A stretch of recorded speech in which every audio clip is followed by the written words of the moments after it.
been many traditional ways to celebrate Christmas. Celebrate.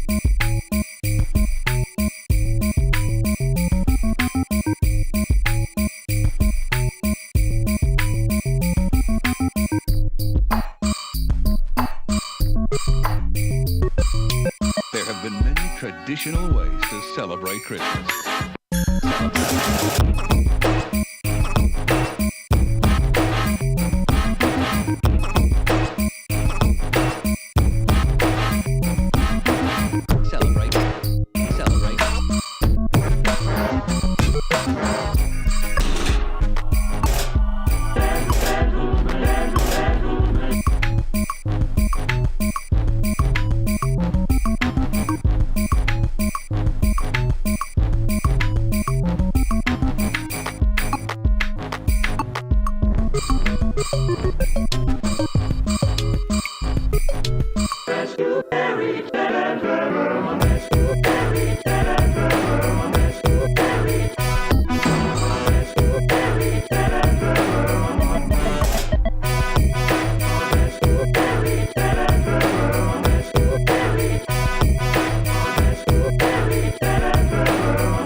Chill.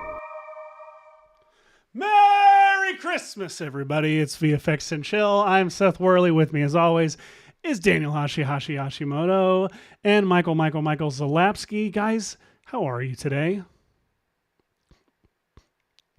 Oh, doing just fine. Wow. Feeling super. I love when I come in with huge energy and then Skype gives us just dead pause and deep breaths. I said Merry Christmas, but I also want to clarify Happy Holidays to everybody, no matter what you celebrate. We are excited today to be talking about our Lord Jesus Christ. No, we're excited today to be About a man. to be talking not far off to be talking about America's Jesus Christ, Superman himself. There's a new trailer that just came out yesterday, and it's pretty cool. How do you guys feel about it? I mean, at first, I started watching it. I was like, oh, it's it's a Superman thing. Oh, but he's injured. Oh, there's a dog, and then it just got way better from there. Like it was like I went from ho hum to like, oh, I'm actually excited about this. We should probably just like jump right into a couple it. of seconds. Yeah. So there is a dog, and let's just go ahead and let's real quick. We're gonna talk about the dog. Where is it? There it is. Here it comes. Just skipping around. It begins. A dog begins. So first off, what's the name of this dog? I forgot the name of this dog. Bolt. Crypto. Crypto. Definitely crypto. Bolt. Oh my God. That's on a list of movies that I had to watch repeatedly with my children that I didn't love. Look at all this stuff. Yeah, There's he's named after Bitcoin. Yeah. All these people waiting for crypto to save them. It's not gonna. And you got Luther saying, "Witness me." That chat is ready for crypto, which the chat thing is not showing up, Seth. The chat thing's not showing up? It should be. Oh. I'll fix it. It was showing up earlier. Mickey 17 can throw the back of the head. Justin the Duck says Superman VFX, like face swapping the Superman actor's face with Seth's because they share the same bod. I don't have a drop that says yes. So just pretend that I used it. All right. So I do have Alonso that other says clip. there's no sound. That's just the VFXs. yeah, I'm running it right now. Look at it. Perfect. So here's a little slight cut down with a couple of repeats of some of the cool shots in this. So that one's the wildest one. That's the one that I'm seeing all over social of people being like, what's real? How did they film it? Like, what is the blah, blah, blah, blah, blah. But of course, the top thing is like, 2 actors on a green screen and a bunch of nerds. Yeah. Speaking of nerds, we got Nathan Fillion with the perfect nerd look. That's a cool shot. That I missed Superman sorry, I didn't realize before that Superman's in that shot with the dragon. Let me go back here. He might be in that Luthor Core shot too. Like I love this shot. He's so tiny. It's so good. I didn't notice him until now. I'm being honest. That's amazing. Even though it cut to him in there. It's a trailer. You don't trust cuts. No, you can't. And is that the Daily Planet building that they show at the beginning? Oh, I'm just having trouble seeing. It's what like that the is. thing is like creating a portal around the Daily Planet logo. Maybe so. It's a Blade Runner Sky advertisement. Yeah, because it's such a weird thing otherwise. Because they showed the Daily Planet earlier in it, but that to me doesn't look necessarily like an object on a building. That's some kind of giant like eye, like space thing. Whatever it is, I like it. And let me real quick talk about. Oh shoot! I've already forgotten her last name. Rachel. What did we figure out her name? Because I love her from Marvelous Mrs. Maisel. Hang on. Handebra. Oh gosh. I was talking before we went live. I was talking about how much I love Rachel Brosnahan. Brosnahan. I had it backwards. She is absolutely pitch perfect casting for Lois Lane because Margot Kidder had this like. I know this isn't like I don't think this is a continuation of Donner's universe. It's just using the theme and etc. But like, I don't know that for sure. Actually, I'm sure that our audience and our chat knows. But like Margot Kidder has this like really Margot Kidder energy where it's like she's this like almost intimidatingly aggressively intelligent. She's a journalist, right? So like, and Rachel Brosnahan is Marvelous Mrs. Maisel, who is like me. Yeah. Whoops, something happened. Yeah. Anyway, the point is, are we back? I hope we're back. I think we're all good. Alonso Perez Yaksik in the chat says, "I'm not 100% on board with Superman casting it. The dude looks exactly like Clark Kent and Superman. I don't know what more you want, man." Yeah, but he was a jerk in Twisters. Visually. Whatever. You know who was a bigger jerk in Twisters? The Twisters. The Twisters. Yeah. You want the Twisters to play Superman? That would have been nuts. That would have been that's what I'll be doing today. Casting. That's what I'll be doing today on the show. I'll be swapping out Superman with tornadoes. So yeah, sorry, I'll click play on this. I didn't mean to go off on my Rachel Brosnahan fanboying, but there's always time for Rachel Brosnahan talk. So, hey, look, a baseball field. Oh, they're trying to copy Batman third one. The one with Anne Hathaway. No, yeah. This is original Superman lands a plane in the baseball field. Right. That's right. There's some standard VFX stuff that we've done on the show before. I feel like we've done enough of it on the show before. We don't need to do. Yeah, that's we don't need to go watch Cheap one. Tricks. That's cheap. Yeah, your Captain Marvelous Mrs. Maisel episode has a lot of stuff like that. I like this shot, flying up through some sky. I like that. I'm wondering if that is following the earlier shot of being engulfed in flame. Oh, maybe. Yeah, or maybe it's a tribute to our favorite David Sedaris book, When You Are Engulfed in Flames, which is actually my favorite title of any book ever. Pretty cool looking. He's like, where is there no fire? The sky. And then... yeah, no surprise seeing some really great, beautifully framed and thought out VFX in this thing. But before the show started, Hosh, you were saying something about this shot before the show started, though. Oh, well, as soon as I cut to this shot, I thought it was going to like fire up the Pixies and a bunch of buildings were going to explode in the background is what it looks like to me. There's no reason we can't do that. The last shot of Fight Club is what I'm... We can just take the clips from Fight Club and put a cape on him. Perfect. So, what calls out to you today? Well, in case it's not clear, Gosh, everybody, we're going to recreate people in the chat. VFX. Now that we've scrubbed through some of these, do weigh in and let us know about these. And by weighing in, meaning what should we recreate on the show today. What do you want to know how to do? Besides this, what do we want to do? I'm sharing my screen for a second just because I wanted to remind everyone that. This is important. This context, James Gunn says, I've always given my VFX artist collaborators time to do their jobs properly and the respect they deserve. The quality of VFX in those films is uniformly great because of it, and because my friends at Weta and Framestore and ILM are more amazingly talented. This is why we wrapped Superman a year before release and why they're hard at work at many shots months before that. This is why we start heartily editing during the shoot. This is why I prepare vigorously and why I didn't mean to read this all out loud. Now I'm stuck. Keep going. Don't stop. Why we only shoot finished screenplays. And Supergirl, which I'm not directing, is being handled the same way. I can't praise the VFX artists that help us create magic enough. It's so nice to hear a director actually... Digital magic. That's right, George. It's so nice to see a director who's not trying to hide the fact that it's visual effects and gives them the credit and gives them time to do things right. Like, especially a big guy like this. I mean, I am sure that no matter what house you work at, VFX are always going to be a time crunchy, difficult job, which is why people should call out and thank the people that have to do them.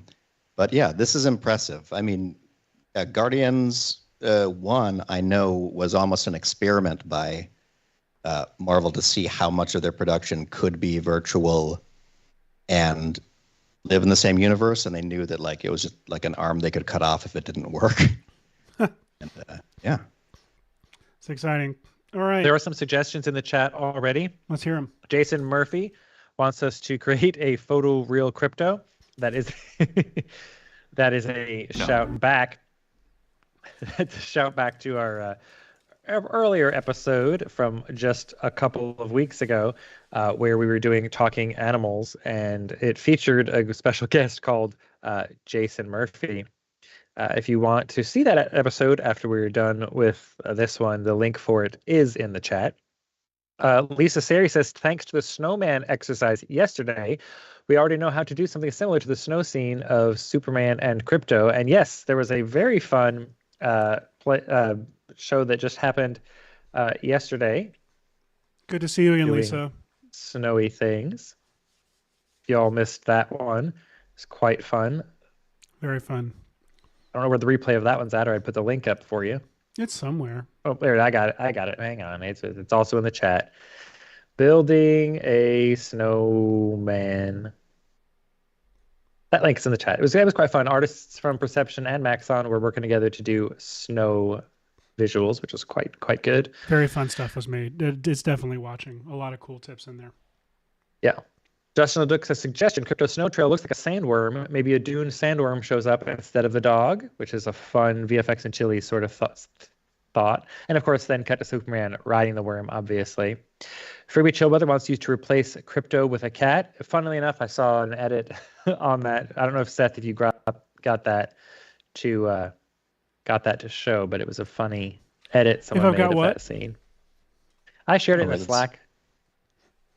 She might have it handy. Oh, let's see. Was it the image that was in the... Yeah, that image I put in the Slack of Superman calling a cat instead of calling his dog. Rick LOL wants us to make a 3D flat Stanley. The default from cube from the book Flat Stanley from the series. Yeah, amazing. The chat was having a whole separate discussion about that back in earlier. The default cube says, "What scene are you creating?" Yes, default cube. We're asking you what you want us to do for that. So it's up to you. Well, it's not up to you, but we're looking for suggestions, and we will take them or not, as it may be. Lisa Sari again says, when Superman pushes the snow particles, it's just like Hashi's mowing of the snow. Yes. Again, that was a very fun show. If y'all missed it, you should definitely watch it. Yeah, it was some silliness. But some really great tips from the Perception artists who came ready to do cool stuff. It was really, really cool. And Darren Frankovitz wants you to make the dog fat. Because, yes, that's... Because Krypto is setting these unrealistic body expectations. Oh, that's so good, Darren. So that's what the chat has said so far. Now I So I lots do of like the idea. crypto-centric stuff. Well, everyone loves crypto. I do want to talk about how you could make that speed trail of crypto. That shot of him running towards the camera in the very beginning in the snow. I think that's a very fun one. Hashi, I really want to see you do if you kind of work out how to do the destruction of Superman's grabbing that child and protecting them from the rain of debris, because that's something a lot of people online were talking about, was how this Superman movie has Superman actually saving people like Superman should be doing. And it was great. Like that shot resonated with me as well, when he just grabs her and protects her. Like that's so Superman-y and such a kick-ass shot that I really liked it too. That is really Wait, cool. you don't think Superman just straight up killing bad guys and killing people with blood is cool? I mean, it's fine, but it's blah. I like the old Superman. I almost was going to refer to the Zac Efron Superman, but that's not the right Zac one. Efron That's not the... Superman. Matthew, The Efron cut? Matthew says people don't realize that crypto is actually a velociraptor, which... And Okay, Darby that Jacinto is is joining in.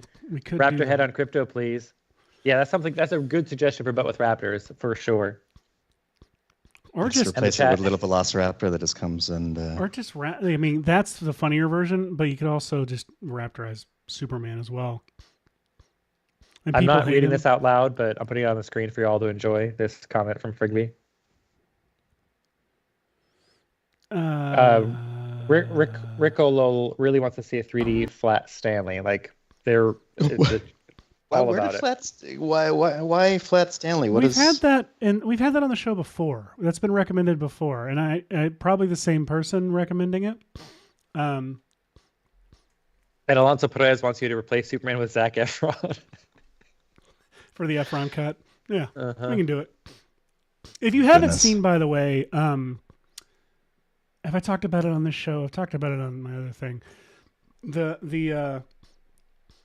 Well, if I remember the title, the wrestling movie with Zac Efron and Jeremy Allen White, the Iron Claw. it's like Iron Claw.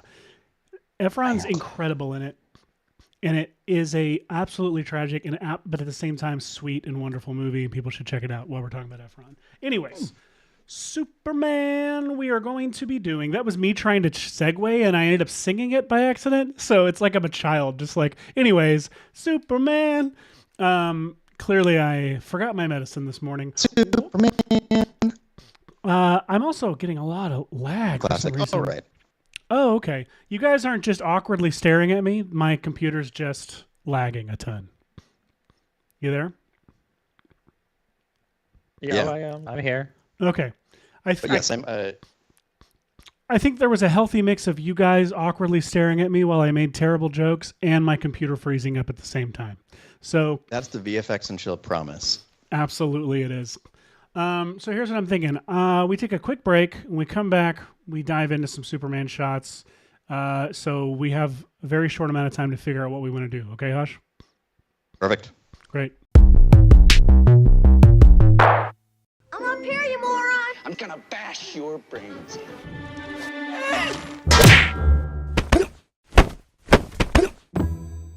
Give up, or you're thirsty for more? Welcome back. If you're just joining We're us. back, and we are talking Superman, the new James Gunn Superman, and we were thinking that we would maybe try to recreate some of the VFX from it. So I think that I'm going to try to do something in the vein of that ridiculous slow-mo shot. Ridiculous cool is what I mean there. Ridiculous. And I'm going to spend the whole episode making a drop that says ridiculous. Not really. I'm probably going to work on... So what do you have over here? Look at that little dog. Oh, yeah. I forgot that I downloaded this dog. And now it's in all your default projects. Well, I better save Which this is very dog. easy to do now in Cinema 4D. You can have multiple starting projects from the home screen in the new version, which is very nice. So if there's something, if there's some way you like to start a scene, or there's 3 or 4 different kind of scenes you kind of start with the same sort of thing in it all the time, you can now have, as soon as you open Cinema 4D, it says, hey, which one of these 4 preset scenes would you like to start with? And it gives you a nice little head start. Oh, I haven't done the multiples yet. I for a while had a Yeah. default project, but Yeah, you can add a bunch of just preset project files to start with. It's in there. It's really nice and handy. There's some ones already suggested for you, and you can add your own. They're called templates, I believe is what this new start screen calls them. let's see. Someone was mentioning this snow thing earlier today, and I'm just gonna quickly play where we ended up with this thing. This was the very goofy snowman scene of a. Oh, I tried Oh, rendering yeah. this out, but I That's didn't cool. realize that my displacement map moved, but my UV offset actually wasn't in sync with it, so it looked really weird. that's yeah, looking I killer. have, The particles through the volume mesher came out really nice. I have them volume meshing even to the ground. That's why it's running so slow. It's doing the whole ground too, so the snow can like cake into itself to fill in Oh, the nice. gap that it's making with the thing. That's great. And also, dude. this is this really like weird animation I have going on. It's moving his little thorax around. Oh yeah. So that's why I'm All right. tantalized. So let's close that, and I'm going to now bring in this little truck, some kind of UN truck, and Me I in truck? grab this prop. I'm in that truck? An untruck. Oh, okay. I'm going to delete the little hand cart here and give myself just these little O2 tank. Because I think that that's what those are. At first I thought they were like construction, like those like cement barrier things or something, but I think that it's an some kind of a thing. So let's see, I'll save this. And now let's arrange these. Let's throw a cloner in here. Hopefully this is just one mesh. Let me dig down into here. Oh my gosh. How complicated is this thing? Okay. Oh, weird. Okay, well, let's optimize this a little bit. Let's grab these objects, move them down. Boop. Okay. There we go. And let's reveal. Where's all the geometry from this? Just going to grab. I guess I could put the whole thing in a connect object, right? Whoops. You could. What are you trying to do with it, and why? I just want it to be one piece of geometry instead of all these. Oh, you can Separate. run the connect and delete command. Yeah. Does connect and delete by default weld? No, but after you run that, you can hit UO, which is the optimized command shortcut. Oh, I like that. Thank you, Michael. Yeah. Look at that. So let's see. Let me see how split up this truck is. It looked like a photogrammetry scan to me, but it actually feels. Maybe it is just a model with a texture on it. Cool. Well, that's great because I want to destroy it somehow. Let's add a ground plane and a human, meaning a figure. Okay. So, Oh yeah, size is a little off. So, see, so what Superman was doing was actually not as impressive as we all think. It's very. You're just protecting her from a Hot Wheels crash. Well, Just okay, your joke is very funny, but I'm not putting it. But that ending line is why I'm not putting it up on the screen. I'm gonna retell your joke, sans smut. I'll be happy to put that up on the screen. Michael Palak says, does anyone else always hear Sarah Douglas / Ursa from Superman 2 sing Superman every time you hear Superman? No, just me and Darren Dauterman. Joke for you, I love jokes. Superman fans, so humor fans. Oh my gosh. Yeah, Superman, what a cinematic history.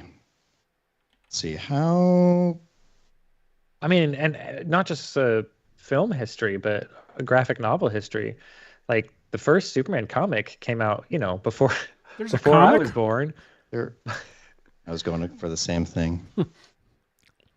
Because we're friends. It came out in the 1930s. Like that's a long time for something as silly as Superman to be around for. Speaking of a long time to be around, Yeah. has anyone been able to read the sticker on the corner of our episode today?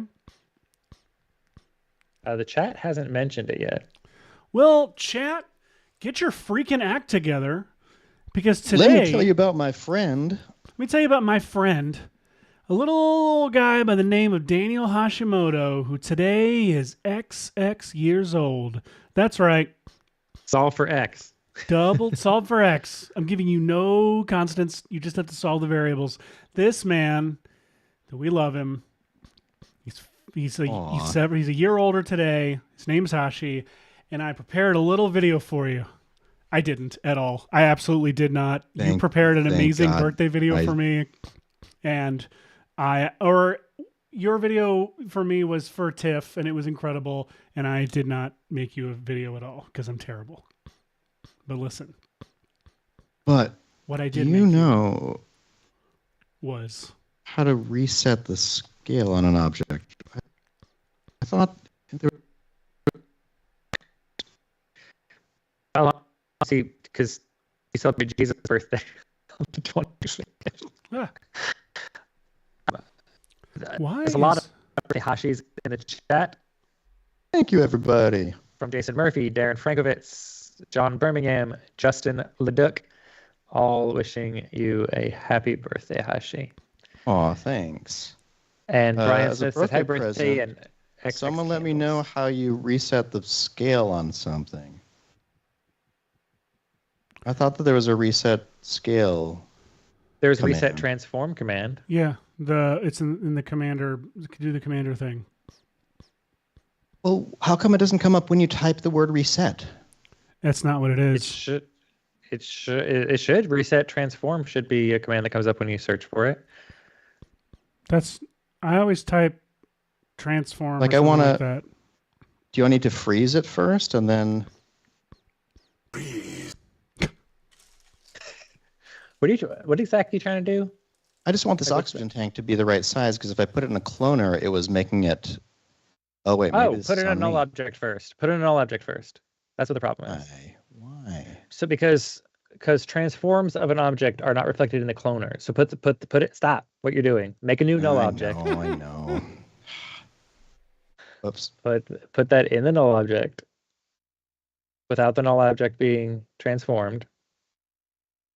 There you go. Ooh.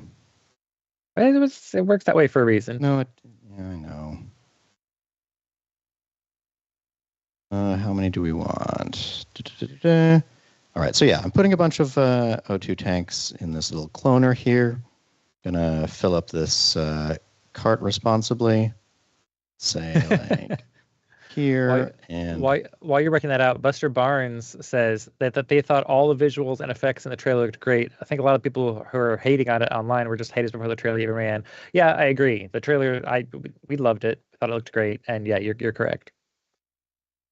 Michael Palak wants it to be a red Christmas truck with green tanks instead of having a tree, or a green truck and red tanks since we've already got red tanks. But can't do that to a colorblind guy on his birthday. We're gonna stick with these Christmas colors. All right, bigger plane and okay. The action in that really feels just like it's almost just the flesh of the kaiju's toe spreading out. It's wild. Like it doesn't feel like it's a step of it. It just looks like you can see the. Anyway, very cool. It just looks like like when you like step down and like the skin kind of just spreads out from the weight. Yeah. Like that's what it looks like is happening to the car right at that moment because like the toes are already planted. Let me see. Josiah says, "Are you making a scene from the trailer with Superman saves a little girl?" Yes, Josiah. That is what Hashi is currently working on. I don't actually know if Seth's working on anything right now, but that is what Hashi is currently working on. I mean, I'm working on something. So I'm going to add a little bit of a maybe a random effector just to. Yeah, a little bit, just a tiny bit of X and Z randomness would be good, I think, and of course rotation fully. Yeah, so let's turn that down to like maybe 5 rotation. Whoops, wrong rotation there. 100% always do. So here's There what you we're go. doing. That So truck is yeah, full- so like full to the brim. 5 centimeters worth of wobbliness that kind of loaded it up like that. The other really fun thing you could do is Sorry, I just heard a sound that sounded like disconnecting, but we're here, no, right? that's you. We're I think taking a screenshot. Whoops. Oh, I was trying to save. All right. Oh yeah. So the random effector added some a bit of X and Y, and then translating the what is H heading? H is heading, yes. All right.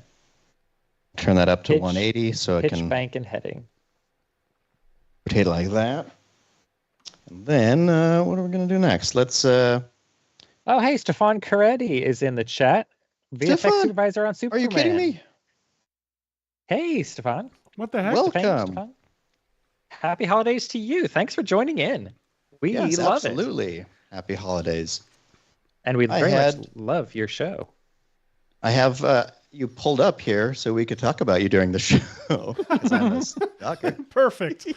So, just what you'll do So now is currently just in the chat, if confirm you in have the any chat questions. what's correct on your Gosh. IMDb page.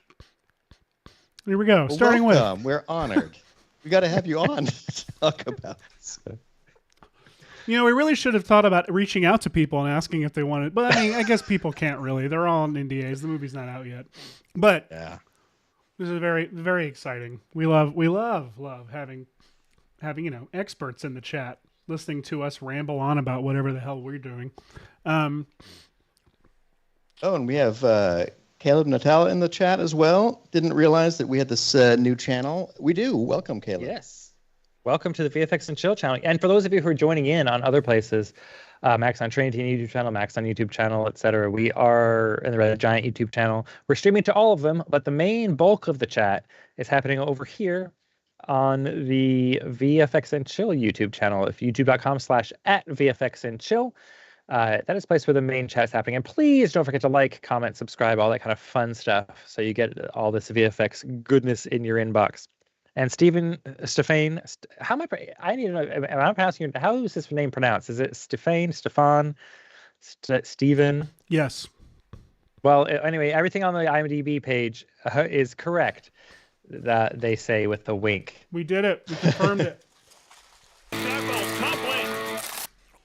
Made Guardians of the Galaxy on a laptop. Oh, Guardians was so good. My goodness. Especially No, we're honored. specifically 3. Okay. 3 was, people don't talk about Guardians 3 enough. Okay, so Hashi, you're over there doing that, which is incredible. Yeah, I feel like this is very visually not exciting what I'm doing. Well, I'm will doing be. I'm doing a pretty what's seemingly straightforward. I'm ignoring the fire for right now and just focusing on mainly just like this kind of dynamic sky shot. And Ooh, what nice. I've started with is I've got a 360 sky panorama that is part of Andrew Kramer's Sky 360 or Sky Map 360 Sky Maps. I think it comes with the Sky Kit, the flight kit or whatever it is. Just because I had it on hand. I know for a fact we have 360 HDRs in the asset browser that I did in that trigger that we have in the asset browser. There we go. But for now, I just had this on hand, so I'm using this. But in After Effects, I am using our old favorite, Trapcode Horizon, which lets you... Oh, I just got rid of my FX control window. Lets me reference this sky map and then brings it in. Let me create a new camera and show everybody what I'm talking about. If I turn this camera off and now my camera in After Effects has this 360 background. Ooh, It's an old effect, but a good effect. A For very this good effect. sort of thing. And the reason I got it is for the background. Oh no, I absolutely ruined my camera. Hang on a second. Oh, is because let's look at the reference. An interesting thing happens when you're especially like shots in the sky. Like so often the parallax you're looking for, the sky is huge and the sky needs to actually feel like vast, and those things are really far away. Parallax and like scaling doesn't necessarily happen very easily. And so you end up like, if I take this camera and I just pan it, only my foreground text is moving, but my background 360 map is not moving. And that's because it's representing this background and this horizon that's like so far off that panning isn't going to do anything. It's not going to make any dent. But if I pan around orientation, I guess what I was doing was tracking there, and now I'm panning. If I pan around like a point of interest, I move it around. Now you see that motion happen from the background. And so I parented the camera to a null and given it the orientation, specifically a wiggle parameter, and the position of wiggle parameter, just so that'll also show up on my foreground. So now and animated this moving up and down. And so you can see there's this really interesting look that's happening that makes the text look like it's closer to camera, and our sky is like significantly far away, so far away that it doesn't get that, like the actual any kind of like tracking or like lateral or up and down movement doesn't get noticed. Only the orientation stuff gets noticed. And that tricks your eye into thinking into giving this feeling that you're actually in this vast open sky. Was that a reasonable way of explaining this, or was it? I think it was a good way to explain it. And our friend is having to go work on the movie now instead of watching us talking about it. But thanks so much for stopping by. That's nonsense. No, I'm kidding. Please go make it. We're so excited for it. We are. Oh my goodness. How cool. Happy birthday, Hosh. I got you I got you a VFX soup. Oh, you did. That's so nice. All right. I'm curious if I try fracturing this truck by doing like an explode and connect situation, if I love exploding and connecting. it will look neat, or if I'm just going to overwhelm this. Sometimes just as a guess, yes. Solid. Sometimes it's if you need to destroy something like this truck, but you don't want to get into all that, because like this truck had a bunch of different little pieces. Let me show you. So the truck is sort of split into several pieces, like many models may be, but I threw them all into a connect object, and then once in the connect object, I just have this one truck, and it has a whole bunch of polygon tags and all of the materials laid out like that. And then if I put them in a fracture object, and I go to the fracture settings and switch it from straight to explode segments and connect, what that'll do is it'll basically try to look for connected pieces of geometry. And my guess was that they had not self-connected all of this stuff yet in the original model. And the fracture is proving me right. So if I press play, it's sort of like if you just, were selecting points and grabbing, yeah. That's so good. Look at that. So much better than anything that I would have tried to do, like starting with a base model. Yeah, and look at that, like even the little like bolts and So really, stuff fall off. all you really need is just to give it some initial velocity, and then put something in front to stop it, and you're going to have it like automatically getting exactly what you need. I kind of will, actually. And this is because right here, the dynamics are set to trigger immediately. If you didn't want them to do something like this, you could say on collision, and press play. I have no idea if the tolerance will still make them explode. Yeah.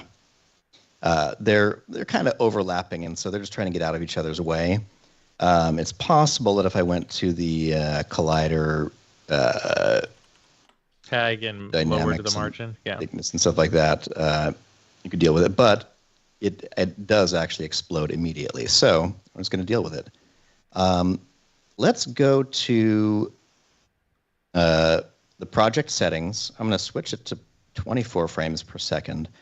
And I'm going to go over to the simulation and switch this and the scene to maybe like a 0.25 time scale. That's probably not as slow as it really appears in the, or sorry, it's not slow enough for how it appears in the movie, but yeah, look at that. I just want to give it a bit of, of that kind of a feel. So Rick LOL in the chat is saying, can we have Stanley be the replacement for the little girl, please? Flat Stanley. Goodness gracious. And Alonso Perez Yak6 says, we should have a drinking game where everybody drinks every time Rick LOL says Flat Stanley. And I have been. I'm so drunk. Stanley exist? I know there was those little Gumby style toys. Look, I'm just going to be honest. But what is a Flat Stanley? I don't know what it is. It's like a book about this I think, picture books about a character that's as flat as a piece of paper and gets into obviously the inspiration for that one X-Files episode or something. I don't know. Oh, what's his name? Yeah, but I just don't know if did he exist in some other medium that I don't know about? The chat, apparently. Lisa Sari is enjoying your simulation. Hashi says, that's so cool. Your computer must be powerful. Hashi's computer is actually not that Mine is it's a 2080 from, it's about 5 years old now, maybe 6. I mean, it's still a good computer, but it's just an older computer. Sure. Ajmal Basil says I'm sorry if I pronounced that wrong. Says it's crazy how you recreate movie shots just by looking at trailers every time. And I keep wondering where you get the ideas that this would work. I mean, it worked for them. So that's the thing. We're not coming up with the ideas. We're just coming up with the implementation. Yeah, we don't. That's a very, very good thing to know. If you're ever, if you're trying to learn, it is great to try to mimic other shots and stuff like that because a lot of the creative work is done for you. If you're creating from scratch, there's a whole lot more work that you need to do. We have a quick little tip from our VFX supervisor in the chat. They says, by the way, what you see in the trailer for the shot of the truck destruction in-camera special effects for the gas tanks, smoke, and debris. It's a nice mixture of special effects and VFX. We like mixing things. Yes. That's killer. I love that. I had wondered about it, but I often these days, whenever I think something might be practical, it almost always is actually digital. So that's why I didn't want to speak up about it. But that's very, very cool. Man. I mean, yeah, and I don't know if I know that Framestore does a lot of. James Gunn has worked with everybody, but I know that Framestore has done some really, really cool stuff. And I don't know who would have worked on individual shots in the trailer yet, but excited either way. Very excited. Okay, I'm just doing one of my... This is almost always how I set up a simulation, is I just get a sphere and give it a couple of keyframes of animation as a collider object, so I can just do something like this.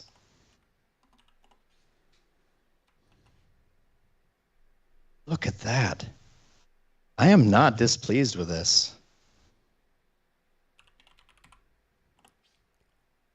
Weta did this shot, Hashi and Seth. Oh, Weta. Nice. Never throw Weta under the bus. It's Weta under the bridge. Okay. Okay. So I'm going to add some turbulence to the scene and turn the turbulence up. Let me see how much that does. I need a quick reminder how random expression works in After Effects. Can I do amplitude in terms of how random it is, or is this for individual things you want them to be in random places, it's or you want them to be wiggling? Basically I'm duplicating a layer with fractal noise, and I want the evolution on it to be, or I guess I want the seed to be random on each one. Yeah, there you go. Okay, never mind. But I can just do random and then parentheses, right? I don't have to put any, and it'll change it based on the index, right? Just like Wiggle does. It should. And I think you can define how random, like between 0 and 1 or something like that. Just by putting a number in to the like random parenthesis 1 comma 3. Like it'll be a random number anywhere between 1 and 3 or whatever. Ah, okay. Great. Thank you. Oh, this is fun. This is wild because I need to play with right now I'm trying to play with the real dynamics of this truck being hit on the front and hopefully propelling that stuff back in this direction. I'm going to just move my keyframe in one frame, which should increase the speed by what? 33%? Oh, amazing. Okay. I'm going to grab specifically... Oh, yikes. This front part of the truck is bumming me out that it's flying so far. So let me see if I can separately deal with it. Or actually, maybe I could just put my sphere in a different spot. Yeah. Darren Frankovitz is wondering, do you ever use custom initial velocity on your simulations to make things just start with motion? Sometimes, but I prefer the actual impact because of the like dug that you get from it. Pardon? Like the pool balling. Like look at like this, because there's some custom initial velocity. I feel like is too. Well, I'll demonstrate. I think that if I go into the collision settings, the dynamics, and say custom. I'll do custom initial velocity like this. 1,000. Let's see. Actually, what is it doing? Let me turn off the sphere. I'm trying to think of what direction that in. Okay, so like that's whatever. I need to do it in Z. Right? Oh, negative Z. Come on. That does actually give it a kind of impacted feel. So there's another thing you could do without a stand-in object. I'm going to turn that off, and I'm going to switch back to my collider, but I'm going to make the first keyframe up higher, and then the second keyframe down and through the ground. I'm trying to catch this one piece, and granted, I could try to go in there. So you could be king of the pirates? Yes. Boom. Oh, yes. That's happening. Hey, Ajmal Basil is asking, what really is important, GPU or CPU, RAM? What is it? Working for the past 6 years and I still can't figure out. Honestly, it depends on what you're doing. Simulations used to be much more important to have CPU, but now that Cinema 4D has a unified simulation system that works on the GPU, the better the GPU you have, the faster it's going to simulate, and the more you can simulate, especially Pyro. In Cinema 4D, the larger your Pyro sim goes, the more VRAM it eats up. So having more VRAM on your GPU is very helpful for that sort of thing. Now, of course, it's got ways to handle out of core, but still, it's much faster if you have enough VRAM. And of course, now that GPU-based renderers are kind of the de rigueur, it's much better to have a good GPU for those as well. Whether you're using Redshift or any of the other ones that are out there, having a good GPU for those is important. But a lot of things are also still CPU-based, especially if you're working in After Effects. There's a lot of things that you just need a decent CPU for. And of course, you want at least 64 gigabytes of RAM, I would say, if you're working in After Effects. So, it's just a balancing act. You get the focus, find out what your main focus is going to be. If it's on simulations in Cinema 4D, then probably a GPU is a good thing to get. If it's on rendering, you really need to focus more on GPU. But if you're just kind of looking for a general workhorse machine, you might need to back down a little bit on the GPU so you can get more RAM or a better CPU. And of course, you're going to want to get some really fast solid-state drives as well for caching and After Effects and that sort of thing. Let's see. I am diving into the asset browser. I'm going to import. It waited till you started talking. Actually, no, I don't like that. I'm going to import. Let me try this one. Justin is asking, can Mike go one episode without quoting One Piece? No. Okay. Hey, what's real quick? What's the expression for basically making it a wow? What am I looking for? A positive integer, never negative. Absolute value. Math.abs. Thank you very much.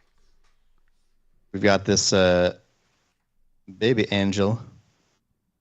I love the baby angel. All right. I'm just going to connect and delete here. And I got the rig. Wait, so how are they doing this? Controls, there we go. Okay, we're going to connect and delete. Okay,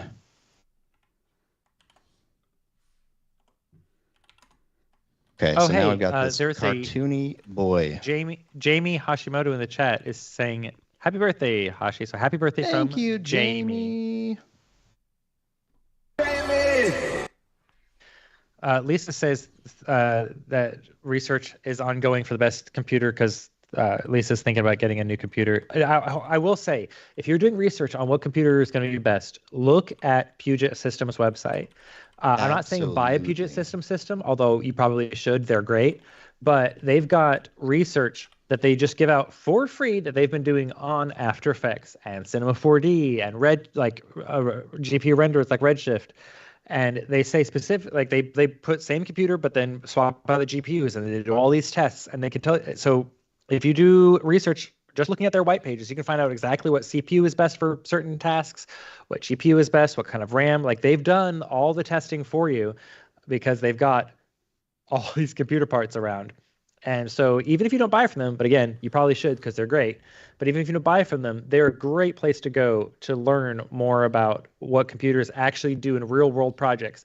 Regular old benchmarking is fine, but they test with real world projects in the software that we use every day, Premiere Pro, After Effects, Cinema 4D, and they can tell you just from looking at their site what's going to be best for you. So highly recommend Puget Systems. What kind of bear is best? Never mind. False. Bears beats Battlestar Galactica. Rick LOL is trying to get me drunk in the chat. Good. What did I do? Drunk on my horchata. Why? What are you trying Okay. to do, Hashi? Sorry. I know I went off on having in the this chat. weird tangent. I am grabbing this character to put over in my truck setup here. Is that boy standing in for Superman? This boy is about to become Flat Stanley. Gotta, What am I you doing? gotta stay stronger. You can't give in to them so easily. It won't paste. Flat Stanley won't paste into here. So never mind. Okay, we're just going to quickly go back to this for a second. Simulation tags, we're going to do a collider there on this object. And we're just going to play around a little bit with how we have to hit these oxygen tanks to make them dangerous. You know what this looks like? Deep Pull is the Rabbit in Your Headlights music video right now. Anyone? I actually don't know that one. What's that? It's let me see if I can pull it up real quick.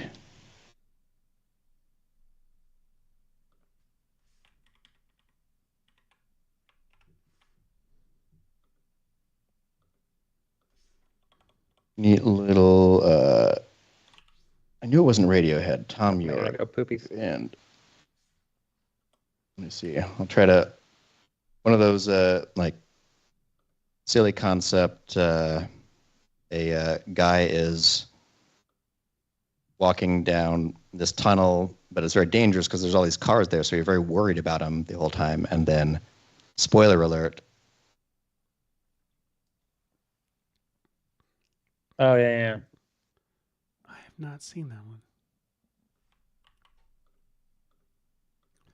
But you did reference no Oh, that surprises. cut well. You did reference no surprises a couple weeks ago on something, and we're like, you're Oh, in probably the, too young to know that reference. And I was like, go to hell. I absolutely know no surprises.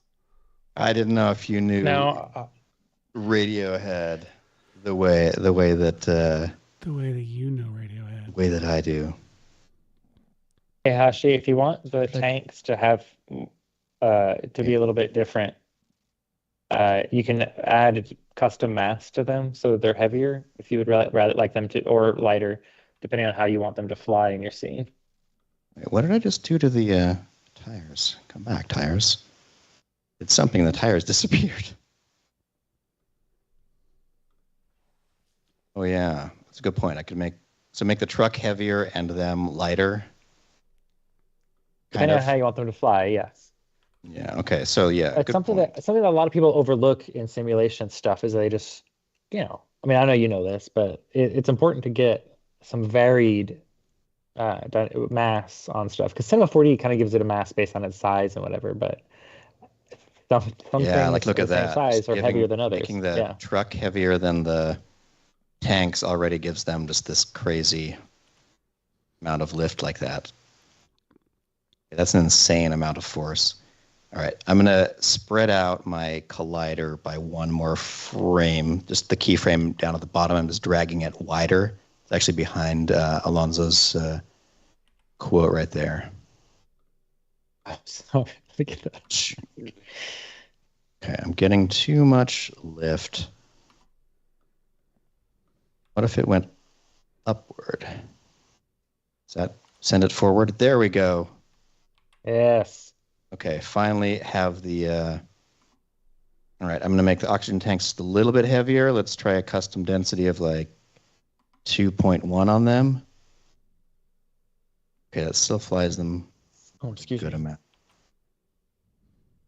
Michael Palak says probably krypton gas in those tanks. Nice. Ajmal is Check it out. asking, how would you stop, or Ahmal is asking, how would you stop those tires from sinking into the ground, Hashi?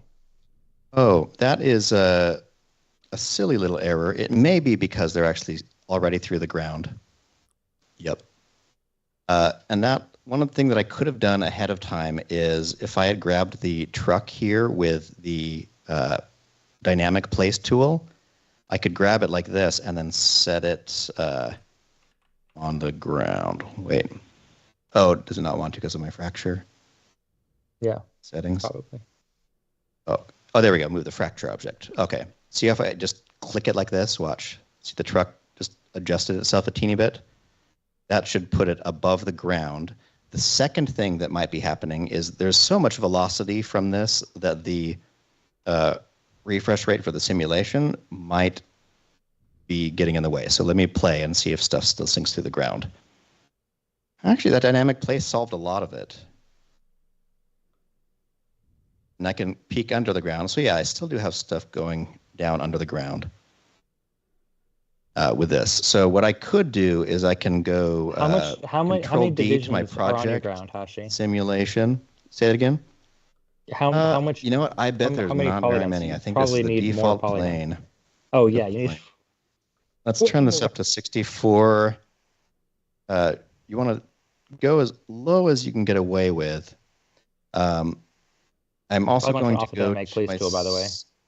What did I say? I said get off the dynamic place tool, by the way, because every time you mouse Oh, over the gosh, thing, thank it's you. starting to.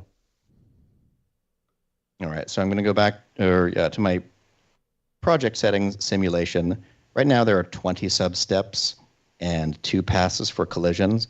If I turned up the sub-steps to more, I'll probably get more accurate stuff staying above ground. There you go. And it didn't hurt the performance very much either, which is amazing.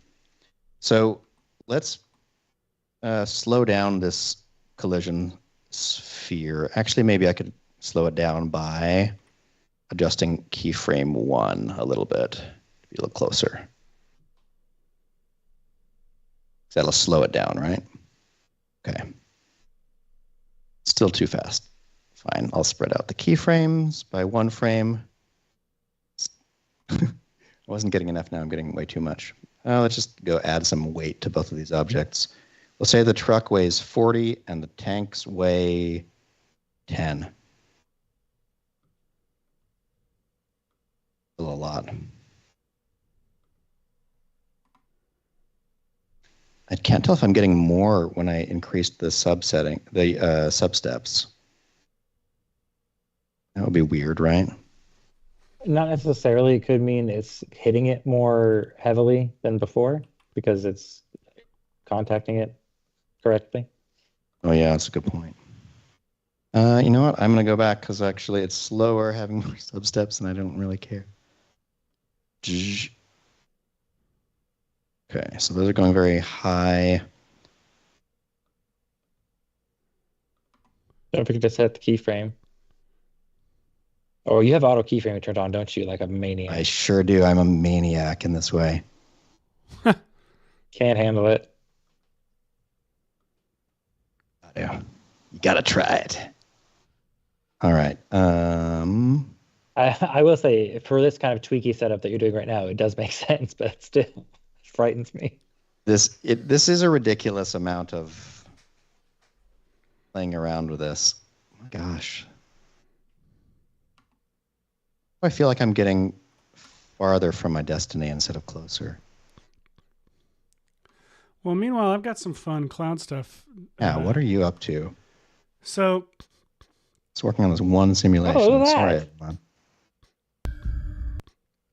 yeah, so this is really cool. I did not expect to make the foreground clouds this way, but I really like how they're coming out. Whoa. So I was going to find just some stock like mist and put that in the foreground because I thought that would be really cool. But then I realized like I could kind of procedurally make this.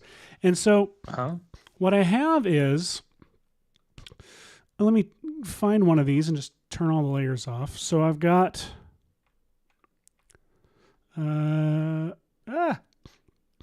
what? Close? No, here we go. Save your project file, by the way. I just did. So Okay. I've got just a solid layer that I've made 3D. I've got a mask on it with the feather turned up to like 322 here. And then I've got fractal noise turned on. And the first layer of fractal noise is scaled up really big. And the contrast is jacked up to like 242, right? And so just to give you like, this is what the default looks like. This is what I have it actually looking like. Then I do this unsharp mask, which was doing something earlier and now it's doing less. I may not actually need that on here. Unmult turned on just to give me just the white and not the, just the bright parts and not the dark parts. And then another layer of fractal noise, and this is the cloud texture. And what that's doing now is that is adding this cloudy fractal noise on top of, basically I have now a solid that is only these like white parts of the cloud. And it's putting the new fractal noise is now going on top of that. So I end up with these like natural, like kind of organic cloud shapes with the cloud like fractal noise on top of them. And so then, I've got my horizon sky, here in the background. I've got a camera moving up through all of this.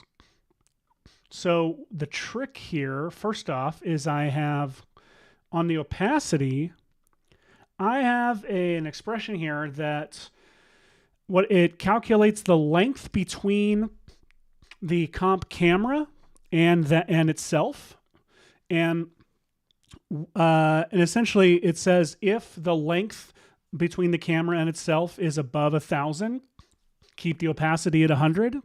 But once it dips below 1,000, then set the opacity to be the cam length times 0.1.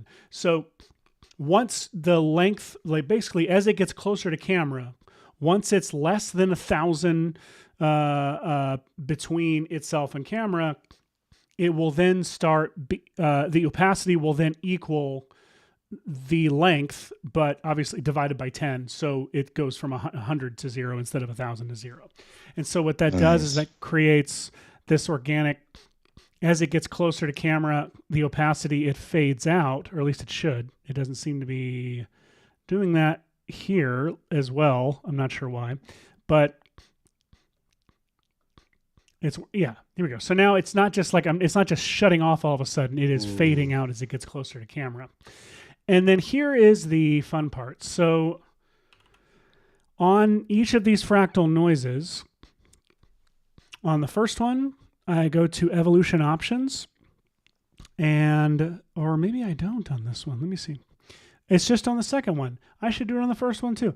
I don't know how that happened. So on the fractal noise, I'm going to go to random seed, and I'm going to alt click on that timer. And then in here, I'm going to type seed random, and in parentheses, I'm going to put index. So it's using the index. I don't fully know how that part works. Timeless equals true. This is the most important part. And then random, and then like you said, Hosh, I just did between 2 and 1,000, 1 and 2,000. Just randomly picked those numbers. And now, so you understand what seed random does, let me just turn that off real quick and just have it set to random. And you see, it's just like freaking out because that random seed is changing with every frame. So if I put that seed random expression before it, and especially with the timeless equals true, now it stays, it doesn't change across every frame. Now, I added these expressions so I can then take and just duplicate the fractal layer, push it off further, move it up in space, and you have a completely different cloud. Exactly. Nice. You know what? I think I will say you could simplify your random expression down to one word. Index. You are totally right. Holy crap. I'm an idiot. Thank you, Michael. Because this is it's a random seed, so it doesn't matter how close or how far away from one number to another is. It's going to be a different random seed feeding the algorithm, or whatever. You're totally the equation. Right. So it could be 1 to 2 is going to be as different as 1 to 1,000. But you're absolutely right. Some good tips there on using seed random, because sometimes people want to use randomness that's not index based or for values that aren't as off as this is, and would need to have random numbers between here and there, and knowing how to keep it from animating is a very good tip. So not a useless thing to have done. Totally. So there you go. And I basically just duplicated these clouds like a million times. You know what's going to look awesome is blur behind. Oh, 100%. Once I start comping this stuff, it's going to start looking really cool. Yeah. So it's going to look amazing. Like, it already looks good. Yeah. It's going to look amazing. Oh my gosh. So now I just got to add a Superman into here and fly with him, and then add, my lens flare, which the lens flare is going to get tricky because it's going to have to use multiple clouds of obscuration. That's tricky. I'm going to have to figure that out. That's solvable. I bet if you even just had it on random, your eyes would just believe that it was proper. You will believe that a lens flare is operating accurately. Yes. Yeah. Oh my gosh. Cool. All right. I'm going to keep working. Actually, I think we need to take a quick break. We'll be right back after this. I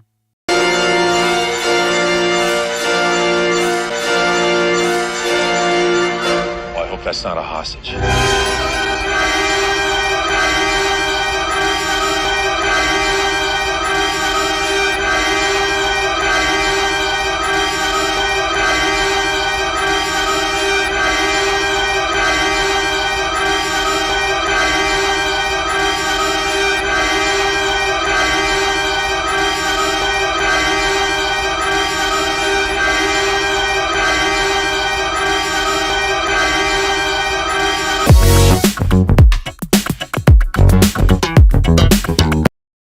Oh, we need to change that. It's at 11. Oh, that's old. Yeah. Sorry, we're at 11 now. And you all know because you're watching. Welcome back. We're doing Superman Welcome back, stuff. everybody. We're doing Superman stuff on our Superman's birthday. Superman equals Hashi. Hashi, where are you at? What are you doing? I am creating this little cube right here. Good job. And it's very, very cute. This cube is so that I can set this cube on fire. I'm actually going to make the cube invisible. But how many more what I'm times can you hoping- say cube? I can say it 2 more times. So the cube is going to emit some pyro. I'm glad you paused for pyro. And what that's going to do is create a little bit of extra when this truck bursts apart. Now, earlier I had it, instead of on the cube, I had it on the truck, and I actually might like that better. It was kind of interesting this way. So let me, I'm going to go to my object and change the voxel size to 5, just so it's not a super difficult thing for it to calculate. But right now, the truck pieces right at the beginning generate some dust that I thought might look cool. But the dust is not really moving with the, like, getting stuck on the pieces the way I was hoping that it would. It's sort of just getting parted by them. So maybe this isn't the best thought out idea. I could maybe have the oxygen tanks also emit some pyro that is set at a low temperature, like 1000. Or 0 and just go density if you don't want fire. You just need smoke or vapor, I guess. Oh, really? I was always I playing mean, with depends what you're after. Well, look how much that looks like those nuclear test blasts. Like when a house shakes or something and all the dust shakes off of it. Okay, I'm going to add in some wind forces. Wind. This is just for the pyro. I was gonna find a Superman image to just to use, but I'm actually gonna make myself the person flying, and I have an idea on how to capture that. So I'm gonna mute myself and go over here and take stupid pictures of myself while you work. So Incredible. Yell if you need anything. It's stupid. All of it. Amen. By the way, speaking of Harrison Ford, have you guys watched Shrinking? Have you recommended Shrinking to me? I have not, I've only watched a bit of Shrinking. I watched 3 episodes last night. I was like, I'll try this. My brothers recommended it to me and spoken very highly of it. Other people have too. I in tears, dude. It's so good, and it's the best writing anyone's done for Harrison Ford in maybe his career. Like, honestly, it's the most fun I've ever seen Harrison Ford having, and he's so good in it. I cannot recommend enough just for his performance alone. I mean, it is an Apple TV show, so it kind of is a given that it's going to be good. But to hear that it's that good is nice. Sure, yeah, but it has all the Ted Lasso writers and such, obviously, and it's just cast is amazing. Holy crap, Hosh, that's the coolest thing I've ever seen. I like how you're like, yeah, Shrinking's cool, but look at this. Have you tried exploding a truck? We should pitch an Apple TV series that is also like an emotionally intelligent series like Shrinking, but call it Exploding. Yes. Nailed it. I'm going to go film something. Oh, hey, Seth, before you go take your pictures, Michael Palak has a very good suggestion that you need to take off your glasses first, because otherwise it would be Clark Kent flying, and that can never happen. Listen, I have something very important to tell you. Oh, wait, I don't know how to respond. Never mind. Damn it. I rearranged my drops, and I can't find them anymore. I did it 2 weeks ago thinking this is going to be so nice, and then I've forgotten how I did it. Anyway, Paulek, consistent as always. Love you. Here I go. All right, wind. I'm going to turn up this wind more. Is this enough time? I know we're an hour 15 into the show. I don't know how much more people are interested even in this. I mean, I think we'd like to see you get it more completed. Yeah. Like you've already got stuff flying.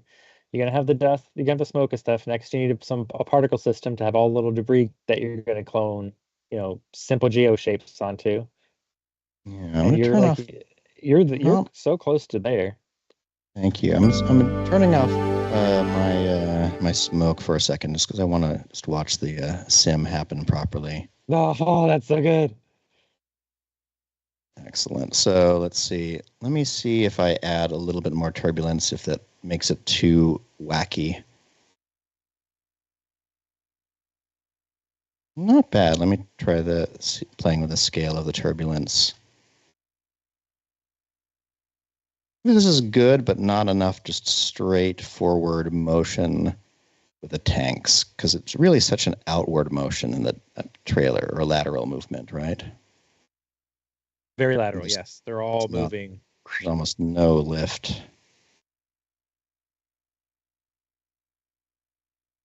Oh, a boy. lot of lift I'm probably getting because of the... How did the shoot go? I have... Give me a second. All right, I've added some frames just so I can let these get a little bit further. Oh, yeah, that turbulence is doing way too much now. Indeed. Okay, fine. No turbulence, just straight up dynamics. Oh, man, look at that. Look at the drag catching up with all of them. Okay, so let's go to my simulation scene here. Damping is at 2%. Could I go to the objects independently and say, so they're already excluding the wind, and let's turn down the density a little bit. Michael Pollack wants the tanks to be heavier, so they come down a little bit more and hit. Now, keeping in mind, you can also add forces that are specifically on certain things, like you could make extra gravity on the tanks or on the truck or on anything, and have it only affect certain things in your simulation. This is true. And Josiah is pointing out very specifically that the tanks have to hit the dummy. And yes, they have to hit the dummy. I agree. That's one of the coolest parts of that shot. Okay, I have something to report how my shoot went. Okay, first off, here's the footage that I took my camera, I put it on the wide angle, and nope, that's not going to work like I thought it would. Yeah, I haven't really watched it. That's what I have, and that's not very good. Wait a second. Wait a tick. Why? I can't understand what's happening.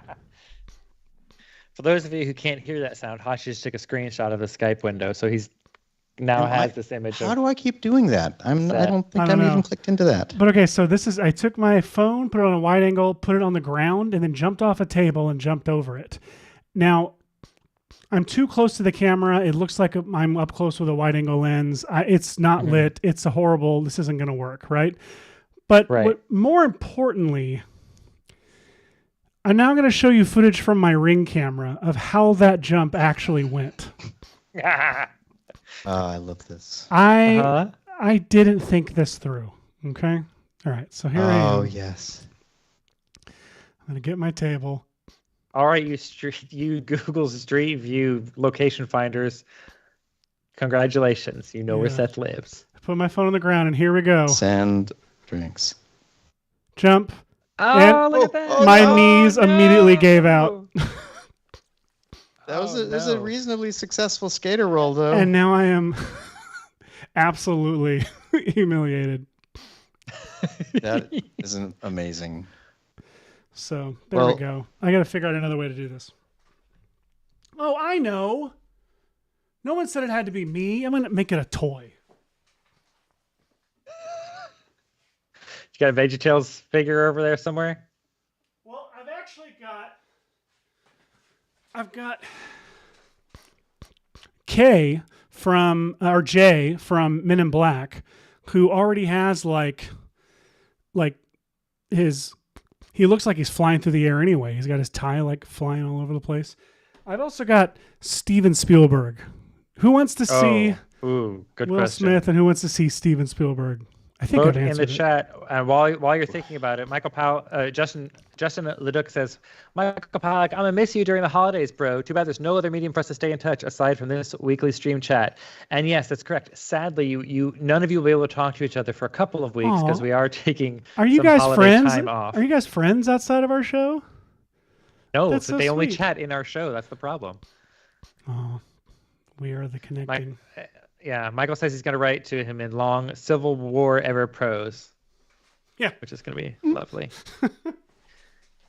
Oh, I should also say that there is some sympathy for you in the chat. Lisa is hoping that you're okay, Seth. And Tyler Adams says, R.I.P. knees. And Lisa's saying, do you have your own crypto dog who could pull you to savings? And Amy K says, it was a Hancock landing. It really was. And it hurts so much. I was like, oh, my knees weren't ready for this, and I'm falling to the pavement now. I'm still hurting, by the way. Oh, Ahmal says, What was that? I missed that one. Oh, he says it's why we shouldn't go outside. It's true. It's true. Stay indoors at all times. Now, I should say, Bill has a very good suggestion. Bill Hood says, would dropping your phone give the perspective of you flying past it? Now, it would, but the problem is he wants the bottom of his feet. So, yes, you get perspective of flying And past I don't want the bottom of my feet. Part. And I don't want the bottom of my feet to be so close. Like, because you end up getting that, like, Beastie Boys video look where you're just like the closer you are to the wide angle. Yes, it's true, Glenn. The closer you are to the closer you are to the thing, the lens, you end up, I'm just distracted by terrible jokes. My brain is a terrible place to be. You get that weird warpy look. And that's what happens with having my feet there, so I've got to figure out.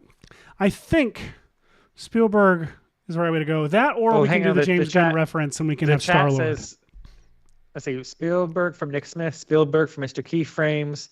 Andy Wedblack says Will Smith has already experienced doing Hancock, so they think Will Smith is better for the job. I would argue that it's Spielberg's turn by that argument.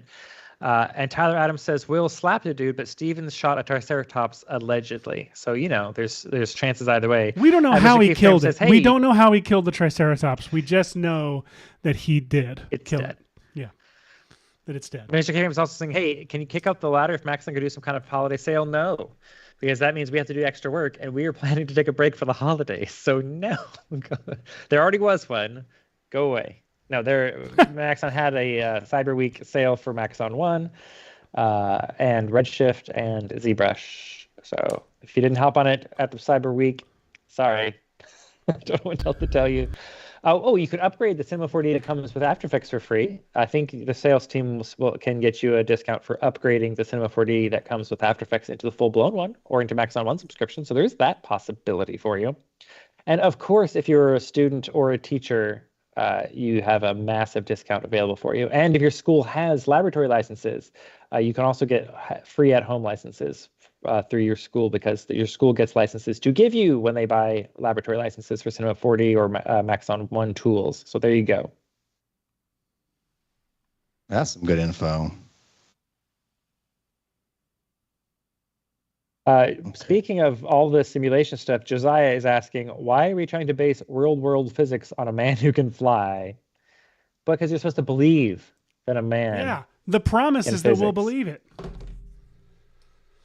It's true. I don't think anyone in our audience gets that reference. If you get that reference, if you get someone can believe a man can fly. The statistically speaking thing, so that's not bad.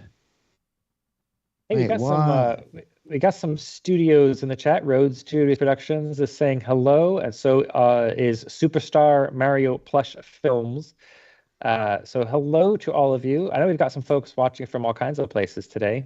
We've already had some folks hollering out their locations in the chat. We got some Oregon going on, and Darren Frankovitz is watching from Bad Homburg in Germany. So hey, if you're watching, feel free to shout out where you're watching from in the chat. It's always fun for us to see where folks are watching our show at, because we're already in multiple countries. I am in the oddball swamp country of Florida right now. We're come down here for the winter to avoid the cold that Seth is currently experiencing in the Nashville, Tennessee area. And speaking of cold, Hashi is streaming to us from the frozen north of Canada. Yes. Although Over here in Prince Edward Island. I was gonna say you're on an island, so you probably get more mild weather than Seth is getting, because he's very, very inland. We do get mild weather. We get the warm Atlantic current, which is kind of cool. So it's like warmer water than it is like in New York, for example. That is cool. It is pretty nice. But yeah, this morning, I know that Seth got injured trying to film a Superman plate for us. Someone got a flat tire in front of our house, and they were having trouble with it, so I helped them change a tire, and my gosh, I'm not as young as I used to be at like trying to like impressively back up the car and bob a thing out. Pick up the car with one arm. Happy birthday. You're old now. Heck yeah. We've got Tri-Rete Productions is watching us from snowy Chicago. Lisa Seri is from Seattle now, watching from Seattle, Washington, but was born in Peru. Hey, you're just up the state from Red Giant offices in Portland. Ahmal Basil says they're watching from India, and it's currently 2 a.m. Happy Saturday morning to you, Ahmal. Amy Kay is from rainy South Africa. So, hey, it's heading into summertime for you here shortly. Brian Smith is in San Rafael, California right now as a transplant from Seattle. Tyler Adams is watching from Sacramento, California. We got a few California folks watching. Hello, all of you. Thank you for watching. Okay, I hate the way this truck keeps on flying off. So I split the geometry from it so I could add more weight to it. I've also added a connect tag, and I'm going to turn up the search radius and have it do this. When I press create, it's going to look for points on dynamic objects near it and basically scotch tape them together. This is a little bit silly, and I'm going to turn up the stretchiness on them. But what I'm hoping that'll do is it'll turn the front of the car into like one mass stuck together, and then the back piece. We're not seeing the screen. Now we are. Oh, whoops. I'm so sorry. My fault. It's okay. Yeah, Darren was calling that out in the chat. Thank you. So I split off the geometry for the front of this cab because it's so distinct and it keeps on hurting the shot. So I split the geometry, which made it its own object here, and then I added a connector tag to it. And the connector tag, you can dial up the search radius, check other objects, and then say create. So it's basically kind of taping itself to all those pieces like that. So what I'm hoping, and I know this might slow down my sim a little bit, but that these will all be sort of connected as if there were, like, I don't know. We'll just see. We'll experiment. We're going to take a quick break. We'll be right back with experimentation after this. Only an act of true love can save me.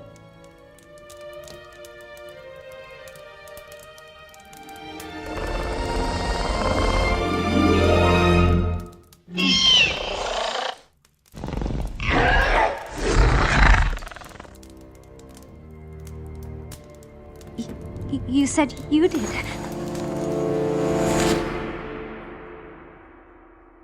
Love is an open door.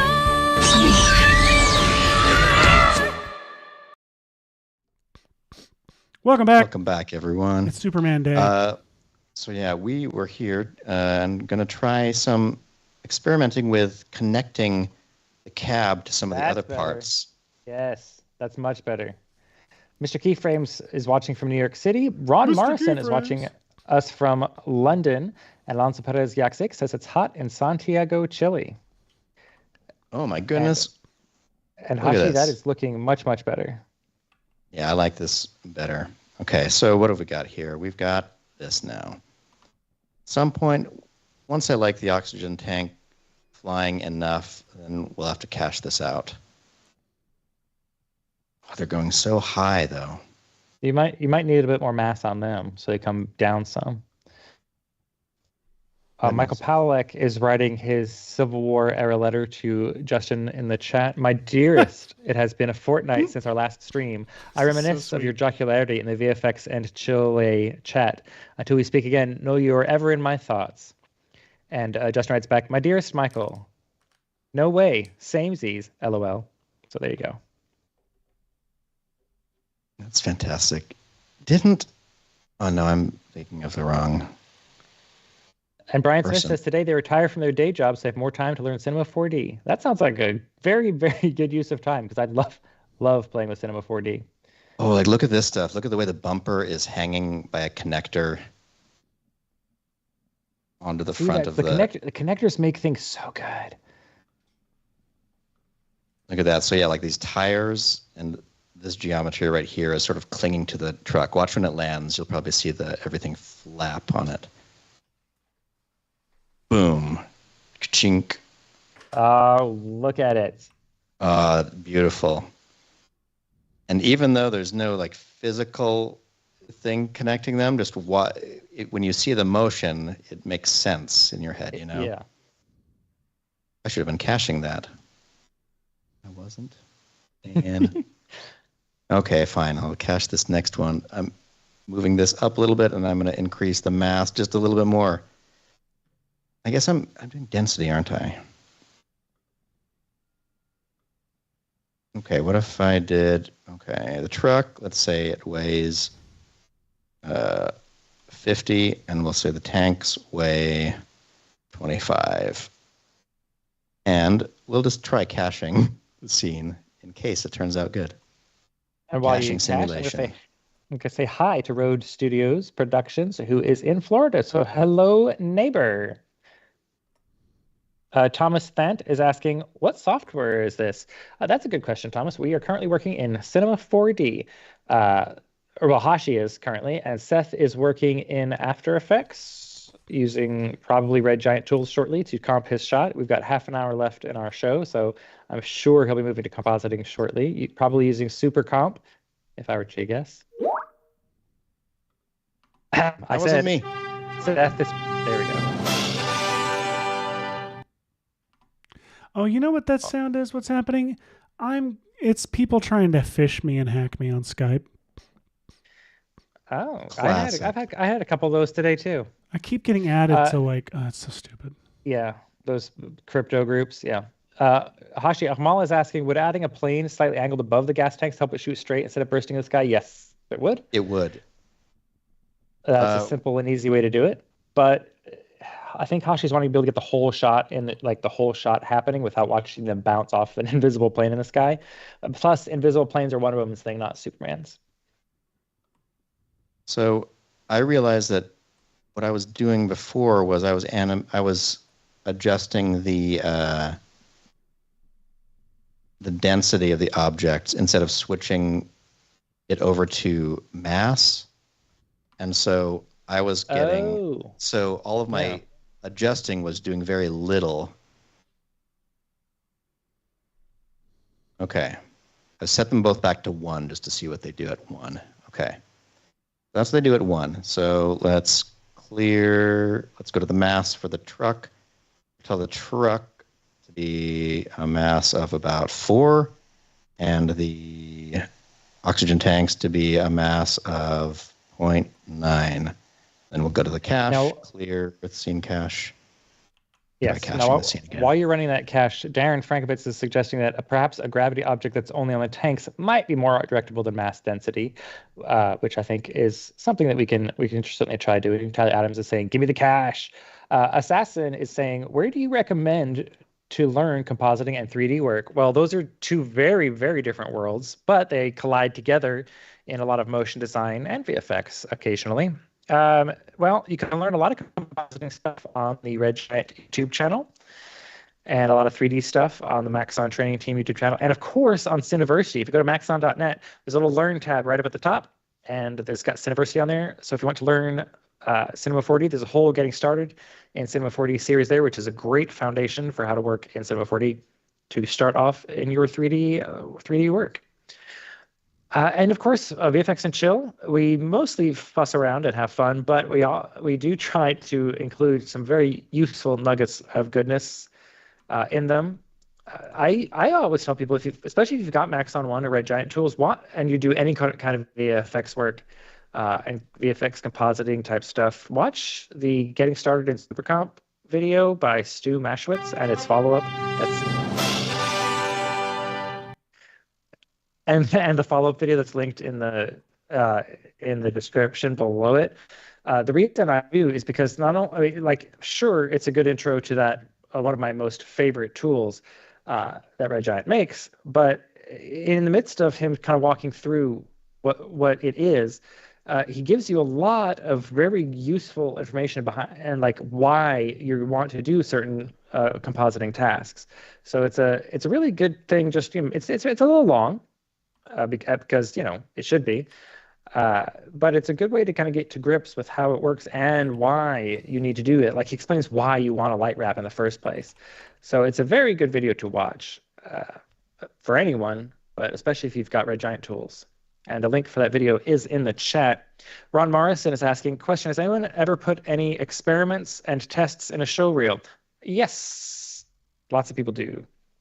It's a good way to show that you have skills that you might not have been paid to do yet. Anytime you're making a show reel, think, what kind of work do I want to be doing? And that is where it's in your show reel. This is what you can do. And if you don't want to do explainers, don't put explainers in your show reel, because then people will be like, oh, they do explainers. Put in there what you want to do. And if you love doing explainers, probably shouldn't put VFX in there. Put explainers in there. Put what you want people to hire you for in your show reel. Oh, and Hashi, Darren points out that gravity has directional control, so it's more than just a force pulling down. It's force pulling any direction you want it to pull in. Oh, really? So I could add a gravity object. I'll go to my truck and leave that alone. I'm going to clear the cache on everything. Clear the cat. I'm going to go to forces. Lisa's saying that it is really coming along, Hashi. She says it looks a lot more like the style of Superman trailer now. Thank you very much. All right, so I've now I've disabled gravity from affecting the truck group, and I'm going over to the cloner group, which I'll just call the tanks group, and I'll call this the truck group, so I can kind of do that. I'll also tell this part of the truck to not use this gravity. And then I will go to my tanks, and I'll tell them that they can use, okay, it's an equivalent amount of gravity, 981 centimeters, but I can rotate it. That's what Mr. Frankovitz says. Let's see it.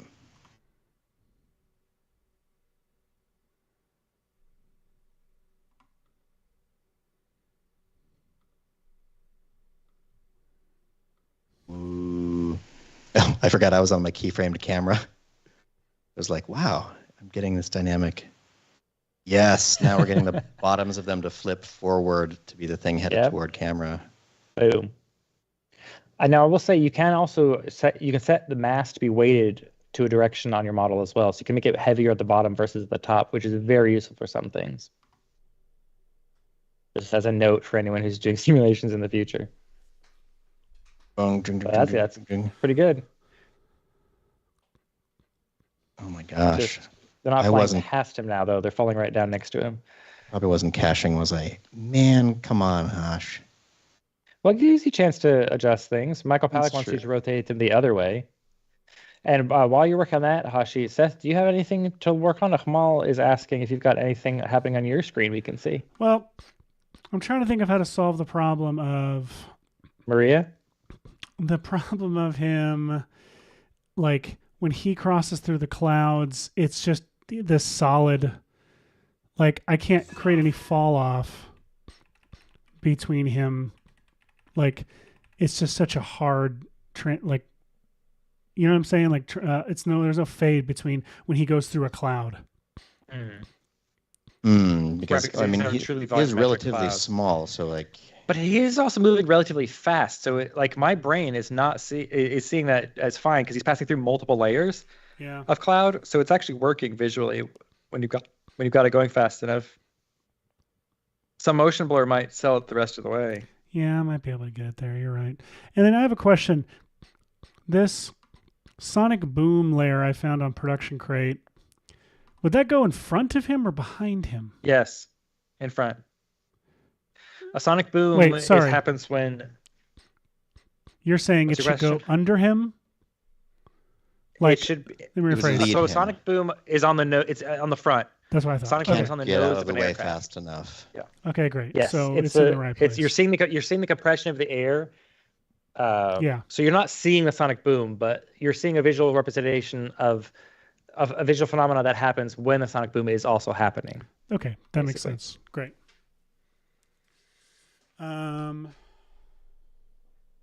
Oh, but hey, good question. Anna again points out anyone who's doing visual effects shots, if you're trying to do anything that's realistic, learn and ideally look at references of the phenomena you're trying to.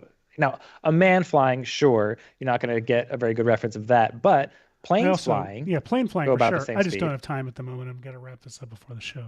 I So- know. I'm just telling people that it's a tip for the other, like looking at reference of things is a good way to make sure that your VFX ends up being more realistic. And you're getting some very positive comments in the chat from folks who are liking it. It's so cool and it's effective visually as the toy flies up. Oh, at least it was apparently in the Air Force planes. They couldn't answer that question. What was that?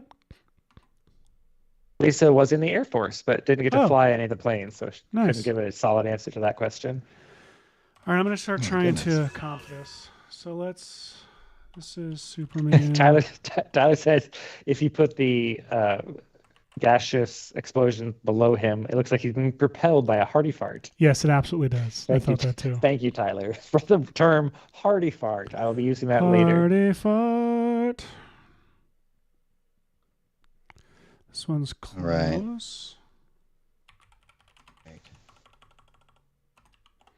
Oh, that's We've got 20 minutes left. Mode. And Josiah says it's amazing, Seth, with a very happy starry-eyed emoji. Thank you. Or hard-eyed, can't tell. Tiny screen. I don't have, young person eyes. Oh.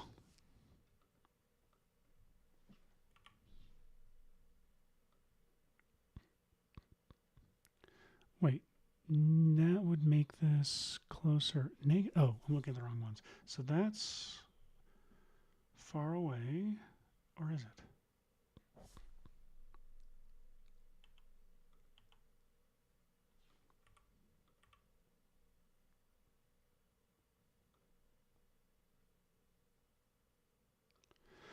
Oh, okay. On the Y, it's going to be negative. It's going to be far away. I just don't know why my brain is thinking the opposite. I think I've got these ordered now. Close, kind of close, not close, kind of far, far. Perfect. I'm just going to pre-comp all of these. And because they're 3D, and I have to introduce super comp.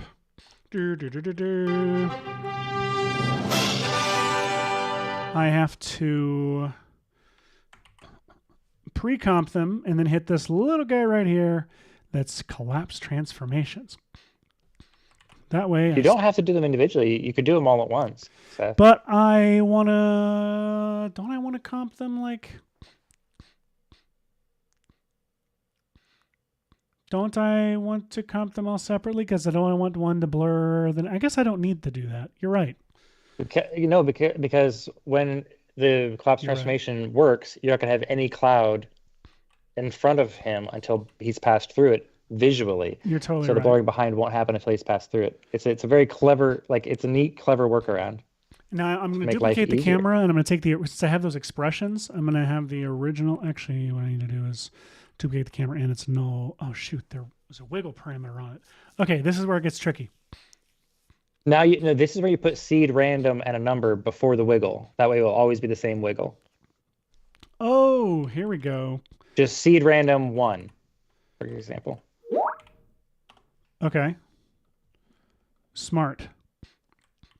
Seed random 1, and then I'll do seed random 2 because why not?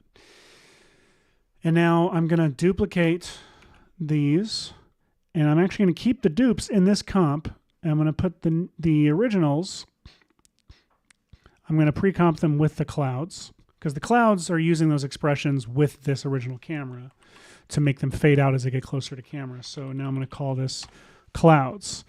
And motion and everything should still all match. Now, Mala's asking if you could put a little hole or have the clouds kind of move as he passes through, which would be fairly simple to do with some liquify, but we are out of time for doing it now. But yes, you're correct. That would be a nice way to make it I could also look more probably realistic. find like a... Ooh, there's a skull cloud on Production Crate? I didn't know that. Gotta have your skull cloud. That's exciting. I could probably do like a shockwave. They have a shockwave burst. I could use something like this, probably, but I don't really have time for it.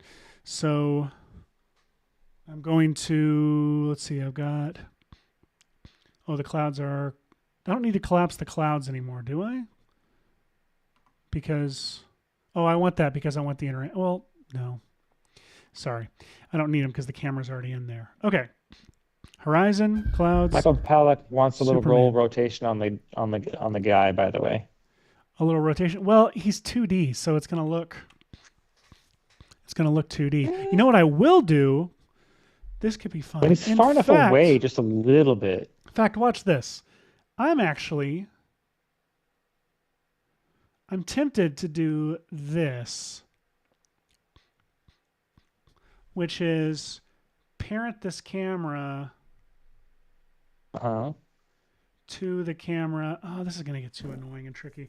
I'll just copy and paste. So what I think I'm going to do is, just to distract you from the fact that he doesn't rotate, is give the camera a little Z rotation. Let me see how this... Right? So then... Now that feels... Yeah. That distracts you. And now I have to copy that and paste that onto the camera in the clouds. Camera in the clouds. And now it all matches. All right. Now we take that, and that. The Superman clouds on the horizon. Passing through the clouds anymore? No, because reasons. Okay. Well, because I can collapse it and he will go through them, but I don't know if that'll translate into super comp. It will, I think. Nope, it did Always not. has his last one. Ah, crap. So, at least, well, maybe he will. If I put Superman below the clouds? Yes. Nope. It still didn't translate. Gosh, dang it. So what I can do... Oh, yeah, because it okay. Yeah. So what I'll actually do is I'll just have two Supermen. We'll do Superman behind, Superman in front, Superman front.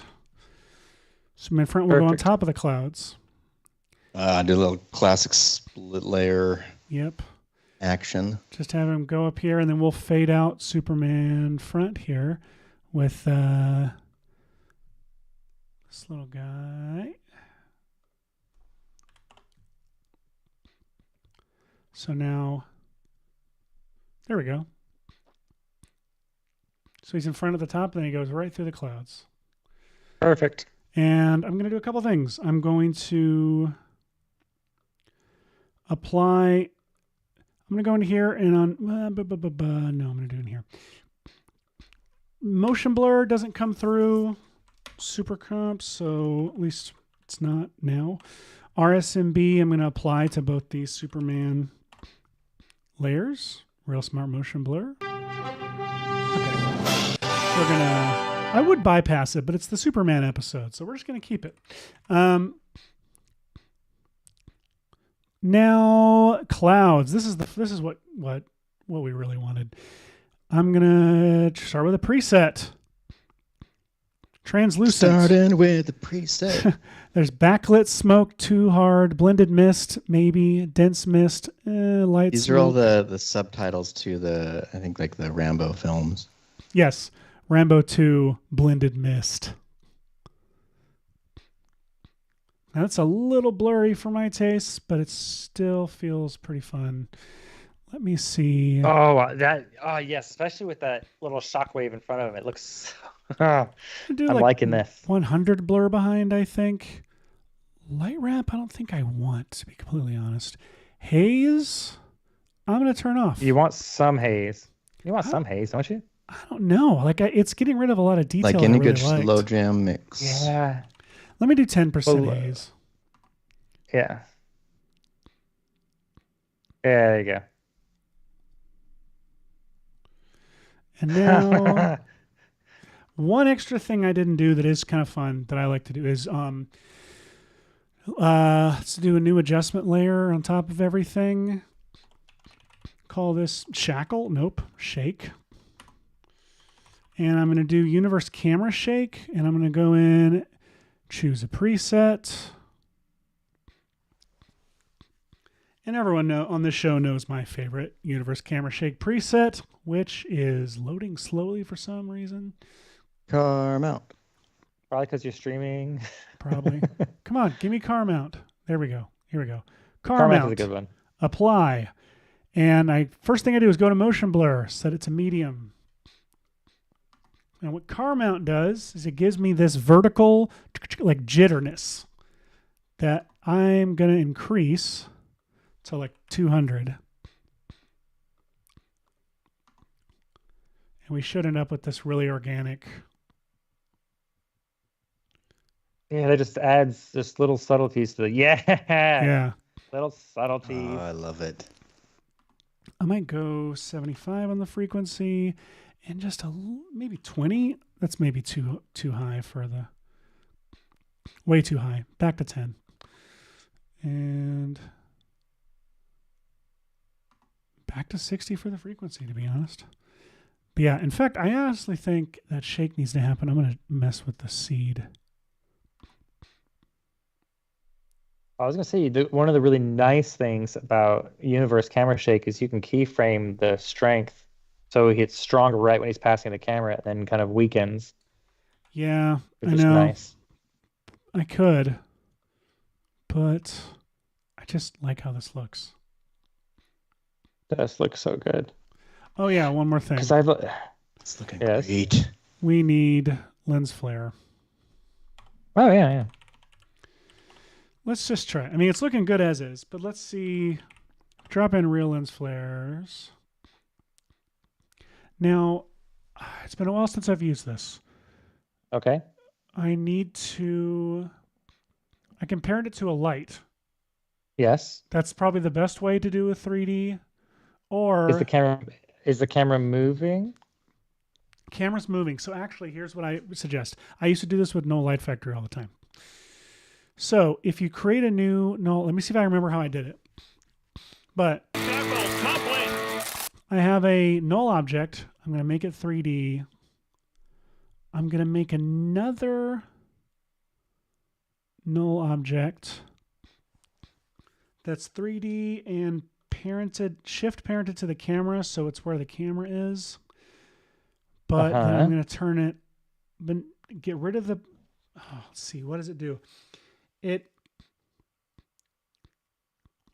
The idea is that it tracks the position, but not the orientation of the camera. Okay, so I think what I do is it's parented to a null, so I have to be tricky with this.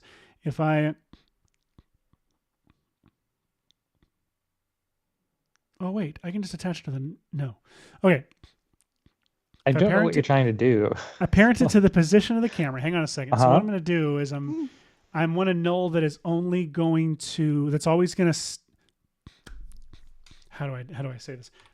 Because the camera's parented to a null, I have to parent it to world, not to, is this even going to work? I'm so sorry. I'm like going crazy. No, I like this. This is obsessively great. I think this null object, if I now parent this null object to this null object, what is it doing? That's about right. Yes, and it's not following the orientation. My goal is to make this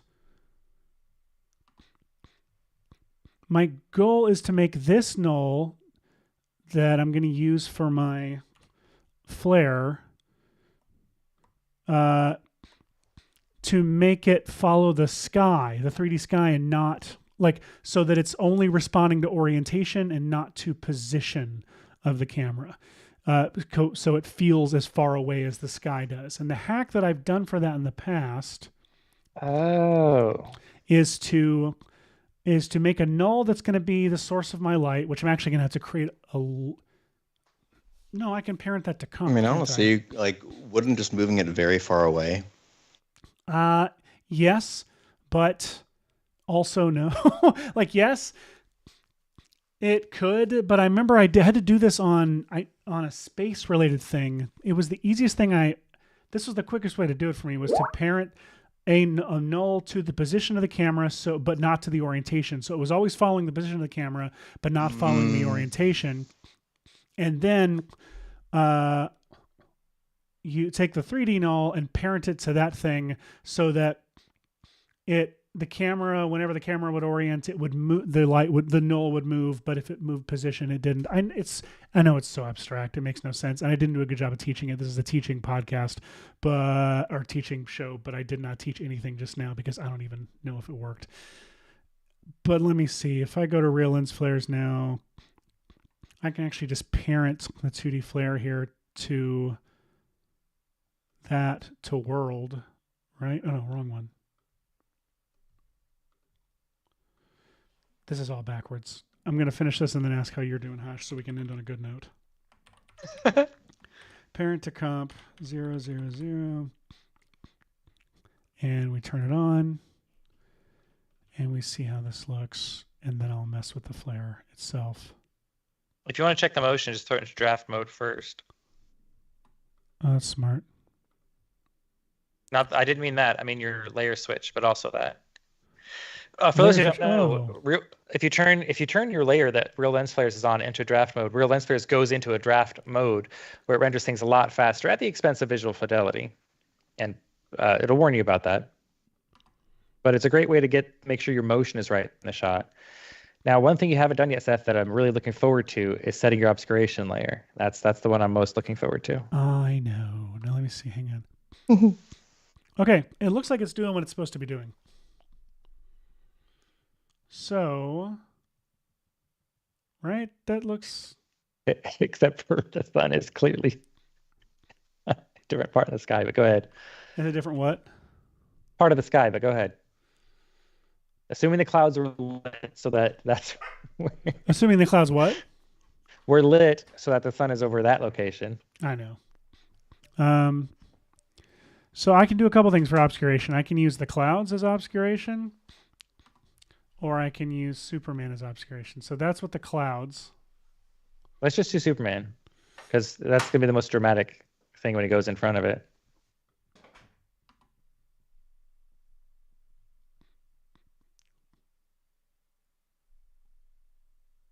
Well, he didn't.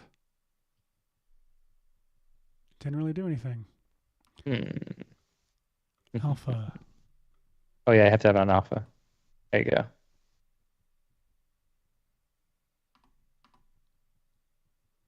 I keep thinking it's playing. Oh yeah, so he does. Yeah, there you go. Yeah. So real quick, let's go in here and let's get I need a new sun. Not my actual son who just walked through the room, I think. Your kid walks in and goes, we need a new sun. Glow ball, distant sun. Why not? Confirm. And yes, folks, having the cape flap would be nicer, and the arms moving. Yes, but again, this is a photo of a toy just to demonstrate the technique. Yes. If you're doing this in real life, easily done with the cape movement could be easily done with some cloth simulation in Cinema 4D, and the movement and the arms could easily be done with a quick little model in Mixamo. or whatnot. And again, you don't have to render it out of Redshift in Cinema 4D first. You could bring it into Cinema 4D, or from Cinema 4D into After Effects with Red Giant Geo, which is another little handy way to get your 3D stuff in there. Excuse me? Red Giant Geo. Geo. That sounds better. Geo. Red Giant Geo. Man, it's been a while since I used this. I'm not sure what flare I really want. That one's kind of fun. Yeah. That one's got like that lens dirt on it too, which is nice. Yeah. Again, reminder, folks, this schmutz on the lens is being driven not just by the flare, but you can also have it driven by your footage. So if you've got like a rocket blast going off that's a really bright bit, you can have that drive schmutz on your camera lens. Just add that little tiny touch of realism to a shot, which I really enjoy. All right. Well, this was fun. Hush. It's fun. And folks in the chat are enjoying the obstruction of the lens flare just for that second as he goes through it. It really does add to the feeling like those things are in the scene together. Obstruction of the lens flare. God, we have such a good group of people. Let's see. Give me just 1 second. I'm going to try to cache one more part of this simulation. Okay. It's at 20%. I can see it on my end, and it's pretty funny. Michael Palak says, "Can you have the toy lose its shoe and tumble towards the camera?" That's fun. That would be hilarious. That would be really fun in a Superman movie. Hey, if James Gunn's listening later to this show and playback, can you make Superman lose a shoe at some point? Because that would be hilarious. Pretty funny, James. You got to do it. Lisa points out that superheroes don't wear shoes for just that reason. They usually wear their little boots. The little boots. Strap up. Oh, boots, yeah. They got to strap up above the ankle, otherwise they're gone. All right. We're getting there at 95%. All right, we'll close this out the browser. Okay. Lisa earlier said it's incredible how you went from the simple idea we saw in the trailer to making it look believable so fast. And Ahwal is saying, yes, that's the word about. How do we even think, oh, that one's doable, and then just make it look incredible so fast? It's a lot of experience. Someone asked earlier, Seth, how long have you been using After Effects and doing this kind of stuff? And I think it's an interesting thing to point out that both you and Hashi have been doing this for quite a while. I started in 2008 or 2009, and I've not been like trying to be an expert at this. I've been doing a lot of other things, and so that's why I'm still kind of perpetually at my like 2013 skill level in After Effects. But I will say what I'm getting at is I've learned 90% of what I know, I learned in like the first 2 years or the first year even.